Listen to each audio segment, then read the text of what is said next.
video, I'm Literal, aka Mega Blitz. In today's video, we're going to be looking at that Feraligatr with that Torrential Heart ability paired with Munkidori, Relicanth, and Milotic EX, and I'm really excited to showcase today's deck. I've only played this deck one time, and that's the gameplay footage you're going to be seeing in today's video. Actually, this deck is really cool, and I really hope I get to play it more in the future. So let's jump right in to that deck list. Already here at that deck list. First, to start us off with the Feraligatr, stage 2, 180 HP, has an ability Torrential Heart.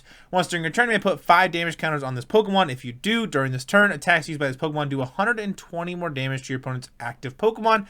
Has an attack for double water energy, 160 damage, called Giant Wave. During next turn, this Pokemon can't use Giant Wave. And of course, we also have some other things as well. We are playing the Relicanth with that Memory Dive ability, so each of your evolved Pokemon can use any attack from its previous evolutions. You still need the necessary energy to do so. So with that, we're able to use not only Croconaw and Totodile's attacks as well. So Croconaw's attack, Reverse Thrust for 1 water energy, 30 damage, switches Pokemon with one of your bench Pokemon. So kind of a little bit of a hit and run action, able to kind of go into your Milotic EX, depending on if you're playing against any sort of Terra type decks or anything like that, or into the Mimikyu here, which prevents all damage done from attacks by Pokemon EX and Pokemon V. And then of course we also have Totodile here with that Big Bite attack for 1 water. During your opponent's next turn, the defending Pokemon can't retreat, so we're actually able to stall as well, being able to kind of stall out the game a little bit and kind of slowly get our deck set up with the help of retreat locking here with that Big Bite attack from Totodile. 3 Munkidori for the Adrenabrain. If it has a Dark Energy attached, you may move 3 damage counters from one of your Pokemon to one of your opponent's Pokemon. This really helps fix the numbers with Feraligatr's Giant Wave attack, Torrential Heart doing 120, plus 160, you're looking at 280, but then if you move some damage counters around off of the Feraligatr with like 2 Munkidoris, you're hitting some pretty high numbers, able to handle Dragapult and Charizard.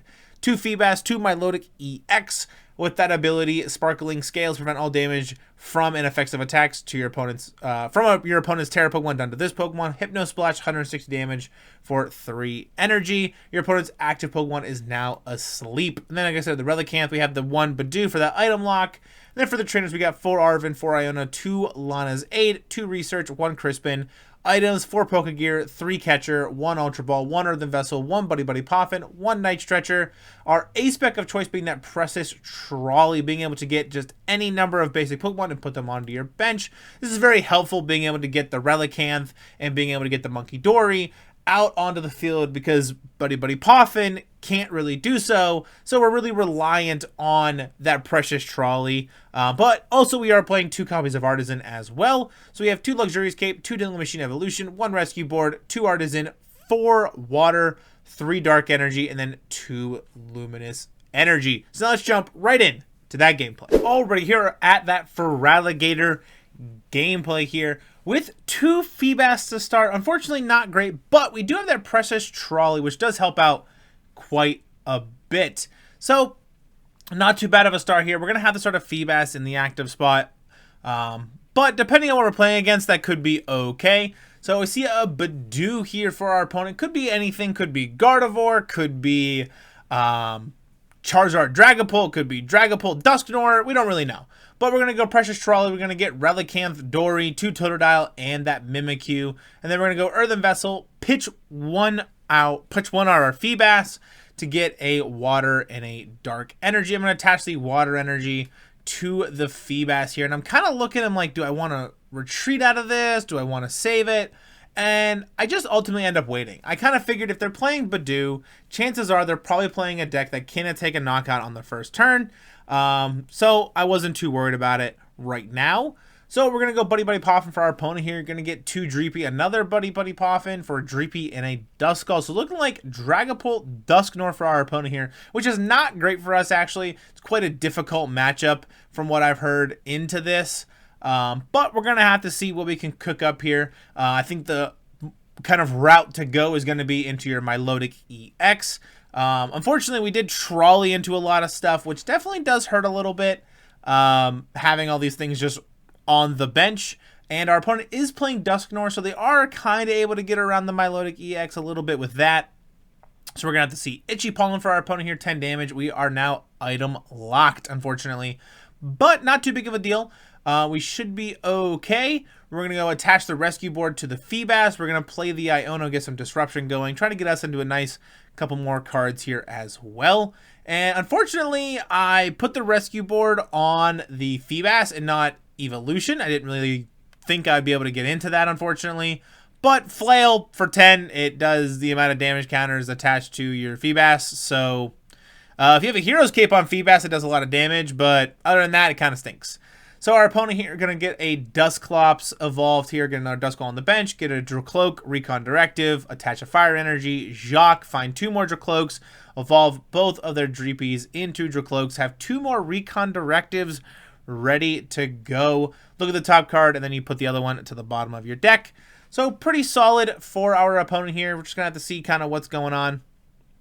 Gonna just kind of, they're not really going to play anything else after that, just Itchy Pollen back to us into our Feebas, unfortunately, but we're in a pretty okay spot. We have Crispin, we can kind of go into the Croconaw, we can also get the Dark Energy attached to the Munkidori, maybe take a knockout on the Budew like that. So we're going to have to see here. So that's exactly what we're going to do. We're going to put the Water Energy into the hand, Dark Energy to the Munkidori, and then we're going to be able to Adrenal Brain here, removing 20 of the damage counters, and I'm actually going to put them on the Dracloak. And the reason I do that is because I kind of want to set up for the Dragapult later on. It does tend to be a little bit difficult going forward, and if they free retreat, it's not too big of a deal. We're kind of in this weird setup phase, and I know Milotic is the route I need to go to win this game. So we go for the evolution play into the Milotic EX, so it should be safe at least for a while. Obviously, those Dusknors do tend to be a little bit of an issue. Kind of really having to just take the game slow. Something I've learned with this Feraligatr deck is it's all in the setup. You really have to get set up. And if you can, you usually have a pretty good time into most games. But like I said, you got to get set up. If you don't, it just gets really difficult. But we should be in a pretty okay spot here, I think. Our opponent here going to have a Dragapult EX in play now. Going to have 2 Recon Directives, plus the Recon Directive from the Dracloak that evolved into Dragapult as well, which is pretty solid. So looking at a bunch of cards here, they got the Dusclops as well. So kind of in this interesting situation where they kind of want the Dusknor, right? Because if they go Dusknor, Curse Blast on the Munkidori, we both take a prize card, and then they could retreat out of that into the Dragapult and then just start taking some pretty big knockouts from there. But Buzzor is going to pull up the Feraligatr, unfortunately, here. 200 damage to that Feraligatr is going to be enough to take the knockout. Ultra Ball for our opponent first, pitching that Artisan and that Nest Ball here. Going to grab themselves that Dusknor, unfortunately. Dusknor here, going to go into that. Going to use that Cursed Blast ability, taking a knockout on that Munkidori, which is unfortunate. Munkidori is definitely a very strong card into the Dragapult matchup, or just any Dragapult matchup, really, I feel like. Especially going into post-rotation, which this list will be 100% post-rotation. Like I said, it is the winning list from that Champions League, so definitely is post-rotation ready to go. 200 to the Feraligatr, and then 60 to that Totodile. So putting us at a 5-4 split, which is not ideal for us, actually. But we're just going to have to see what we can do here. We're going to put up our Milotic EX, just kind of throw it up there, see what we can do, and kind of go from there. We're going to bench the Munkidori, and then I was going to play Iono, but they have so many cards it doesn't matter. I'd rather just play the research and then kind of go from there. Adrenal Brain here, because we had that Luminous Energy attached to the Munkidori. We're going to move the 3 damage counters off onto the Budew. It's kind of a bit of a race now to really figure out what we need to be doing. And I can Flail for 0 because Relicanth, but there's no damage counters on it, so that's not going to happen. That's kind of one of the nice things, actually, about the Relicanth and the Feebas, is that once you evolve it, if they go to Curse Blast it, you can Flail for 130 damage later on, which is kind of nice if you don't have the energy to Hypno Splash. That's something that I had seen someone do against me at one point in a gameplay, and I thought that was pretty cool play to do. I go to use Dusknor and I Curse Blasted my Milotic. I was playing Dragapult, and they were like Flail for 130, and I'm like, that's pretty neat, because they had the Relicanth in play. So pretty cool. Our opponent here going to have those Recon Directives rolling. Arven here going to be able to get some things. Night Stretcher going to pull back that Dusknoir. Rare Candy into the Dusknoir. Cursed Blast going to be able to take out the Munkidori again, unfortunately, for us. But we're going to be able to take a prize card here, which is going to be pretty nice. So take another prize card. We're at a 3-3 split. So we're in a pretty neck-and-neck game, which is pretty good. But our opponent here going to be able to take another prize card because they're going to be able to Phantom Dive into the active and then put 6 damage counters on that Totodile. If they have something like Boss's Orders that turn, they could have taken more prize cards by taking a knockout on the Relicanth and then putting the damage counters on the Totodile from there. But Phantom Dive going to hit the active for 200, but it's not going to matter. They're going to put the damage counters on the Totodile and the Mimikyu, so putting us at a 3-2 split, unfortunately. Now we're in this kind of interesting situation where I really need to close out this game somehow and take care of the Mimikyu and the Relicanth on the bench, because if not, there is just nothing I can do about it. So kind of in an interesting situation. We really need to kind of disrupt our opponent a little bit. So that's exactly what we do. We pull up the other Dracloak that has no energy attached, and then we rip the Professor's Research, try to get into something here. Gonna play the Artisan. We're gonna use the Artisan, and I'm like, what do I have? I have no way to pick up the Mimikyu or the Relicanth, which is quite unfortunate for me. And I'm in a position where if I bench the Munkidori, they can just Curse Blast it again, but it doesn't really know if it matters or not, because I don't really have much else going for us. And I'm like, I could bench the Budew, go for item lock, but they're already set up, so it doesn't matter to do that either. So we just pass back to our opponent here. We're going to be able to attach a Dark Energy to our Milotic next turn. So start using that Hypno Splash attack. And this game is going to come down to some coin flips. Unfortunately for us, we're going to need some coin flips to go our way, I think, to come out victorious in this one. Like I said, this does tend to be a pretty difficult matchup for Feraligatr, I feel like. They're going to go into that switch, unfortunately for us.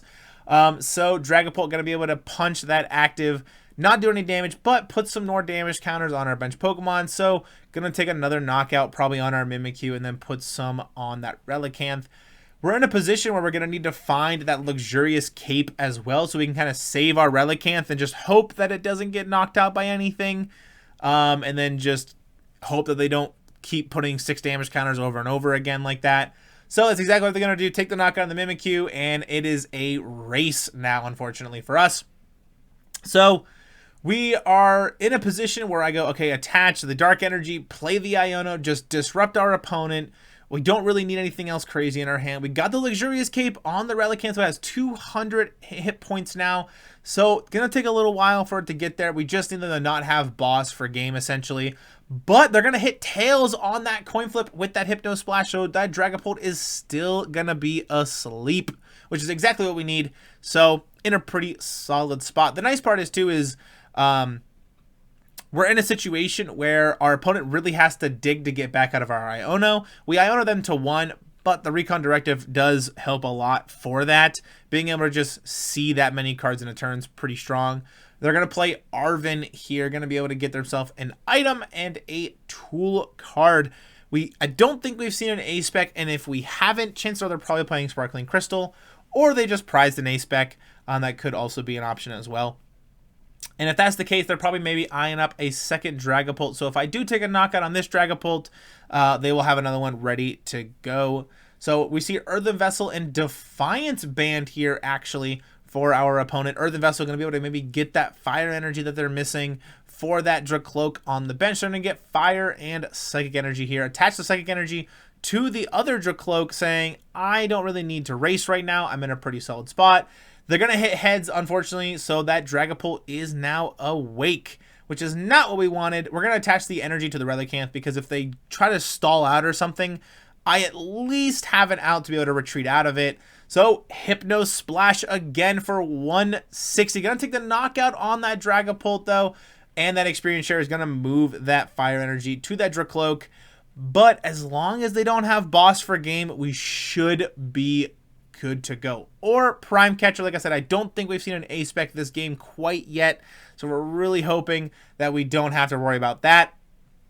And now our opponent here going to use some Recon Directives to just keep digging through the deck, trying to find those pieces that they're going to need to try to close out this game. We are at a 1-1 split here. Going to find that Dragapult EX, though. Going to be able to use that Phantom Dive. Going to be able to put 6 damage counters on that Relicanth, plus attach the Fire Energy to the other Dracloak on the bench. Ultra Ball here. Pitch the Iono and the Artisan to find another Dracloak to be able to evolve that Dreepy Dracloak for a more Recon Directive. Going to be able to just dig, try to find that boss orders to close out the game. Really hoping we can just wait it out or put our opponent in a position where they are just out of Dragapult EXs. We need some coin flips to go our way. This Milotic needs to have some big shoulders right now. Really got to disrupt here and just try to hold out our Milotic EX. Our opponent going to play Iono, though, putting us both to 1 card, saying, hey, eventually I will try to find boss's orders and we will be fine. So we're going to play Pokégear ourselves here. Going to hit Arven, unfortunately, which is not really what we wanted. But we're going to play the Arven. We're going to grab ourselves that Pokégear here. Just kind of trying to thin out the deck. We're actually going to grab Night Stretcher, it looks like here. Night Stretcher, going to be able to grab ourselves, it looks like to be just an energy here. Just trying to kind of thin out the deck as much as possible. Put the energy onto the Relicanth. Sure, 160 damage. We need this coin flip to be tails, unfortunately. But since we have that Luxurious Cape on the Relicanth, if they can't find boss's orders, we win next turn. But they can also retreat out of that Dragapult into the Dracloak and kind of go from there and start punching with Dragon Headbutt for 70, but then we take the knockout and we win. So they can't really force the Dracloak into the active spot either. Their only win condition is to take care of that Relicanth on the bench. So our potential early game trolley might have to haunt us. We're just gonna have to see here. Jacques for our opponent, gonna find that Dragapult EX, evolve that Dracloak into Dragapult. They have to retreat, because if not, I take the knockout on that Dragapult and win next turn. Unfortunately, we don't have boss's orders, and we are on the same prize card, so Counter Catcher is also out of the question. We aren't playing Prime Catcher, we're playing Trolley. So it's gonna be a bit of a long nail biter of a game here.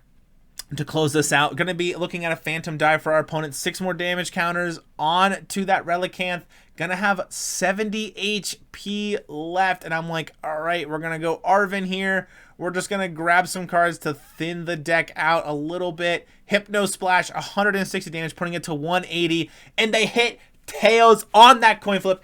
Absolutely perfect. We should have this game locked up. Unless they have something like Turo or maybe something like I said, boss would also be not great for us, or a switch could be pretty detrimental as well. We're just going to have to see here. Even if they could retreat out of this Dragapult into the Dracloak or the other Dragapult, it wouldn't matter because we're going to take a knockout on the Dragapult on the bench anyway. So they're in a position where they have to get themselves into another Dragapult, evolve that Dracloak into a Dragapult, and then be able to try to take another hit from there. So that's what they're going to do. Night Stretcher into that Dragapult, attach the energy, play down the Budew, play the Arven, and they're just going through the deck trying to find all these pieces they need to try to close out the game. Maybe trying to just eye up something here. Counter Catcher plus a Tingle Machine Evolution. Going to use the Artisan here. I don't really know what they have left for them. I don't think they have much going for them, unfortunately, here. They do have free retreat on the Dragapult, but unfortunately, it doesn't matter. You can't retreat out of a sleep Pokemon. They hit tails, so that Dragapult is still asleep here. Hypno Splash to close out the game, taking our last prize card here. And really being able to showcase the pure flexibility that this deck has, even into its bad matchups, with a little bit of luck. I will not lie, we definitely needed some luck here to close out the game. With our opponent just being so aggressive early game, taking those early knockouts on Totodiles and Munkidoris with the Dusknors and things like that. But being able to just kind of crawl back from this game felt absolutely incredible. And this deck is something that if you haven't played it yet, I definitely recommend to try it. It's a very cool deck, and I really feel like it has a very interesting spot in the metagame going forward into post-rotation. So now let's jump right in to that outro. Alright, it's going to do off for today's video. I'll make sure to put the deck list that I played in today's video in the description below, ready for copy paste into TCG Live. And while you're down there, if you enjoyed the content I've been making stuff for the channel, don't forget to leave a like, smash the subscribe button, I really appreciate it. And of course, make sure to follow me on Twitter. Join the Mega Blitz Poke Cove Discord as well. We got tons of community stuff going on in there. And also, I want to make a huge shout out to all of my awesome channel members that you see here. They continue to support the channel even further by joining the Trainer Club here on the Mega Blitz YouTube channel. So thank you all. I really appreciate your guys' continued support, and the rest of you as well. Thank you so much. You guys continue to support me all the time, and it really means a lot to me. So I'll see you all in the next one. Peace!